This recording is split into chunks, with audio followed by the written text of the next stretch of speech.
Bienvenue dans la présentation du site web applicatif glepi.fr. Je suis Eric, responsable informatique et développement chez Sodex Protection et développeur de l'application Glepi et du site web glepi.fr. Cette présentation va s'organiser en 4 parties distinctes de moins de 10 minutes chacune.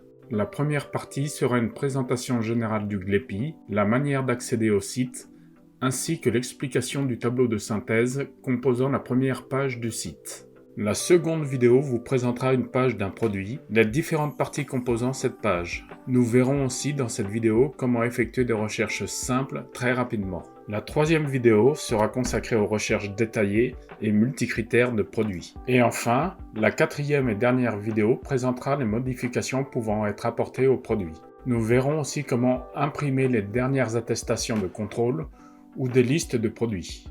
Nous commençons donc maintenant le premier chapitre de la présentation du Glepi. Qu'est-ce que Glepi? Glepi est l'acronyme de gestion en ligne des équipements de protection individuelle. À l'origine, Glepi a été développé par et pour Sodex Protection. Suite à la demande répétée de certains de nos clients, il a été décidé de basculer notre application en site web accessible depuis l'extérieur via un login et un mot de passe. L'adresse de notre site internet est glepi.fr. Après avoir saisi votre login et votre mot de passe, vous vous retrouvez face à un tableau de synthèse de votre parc matériel. Chaque ligne correspond à un type de matériel entretenu ou vendu par Sodex Protection. Nous voyons par exemple que notre client démo possède des anti-chutes, des ARI, des autosofteurs, des AVA, des bouteilles, des détecteurs, des lampes, des masques et des scaphandres.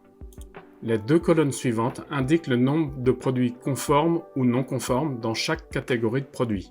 Par exemple, pour les anti-chutes, le client a 12 appareils conformes et 2 appareils non conformes. La colonne suivante indique la dernière date de modification d'un des appareils de la base en question. Il peut s'agir soit d'un contrôle d'un appareil de notre part, soit d'une mise en non-conformité automatiquement par notre serveur. Et enfin, la dernière colonne indique le nombre d'appareils qui vont passer non conformes dans les 2 prochains mois. On va prendre l'exemple des détecteurs. On voit que notre client démo a 8 détecteurs conformes, 2 non conformes, donc un total de 10 détecteurs, et sur ces 10 détecteurs, un détecteur passera non conforme dans les 2 prochains mois. Pour accéder aux appareils d'un type de matériel donné, il vous suffit dans la première colonne de cliquer sur ce type d'appareil. Par exemple, nous allons accéder aux listes des détecteurs du client démo.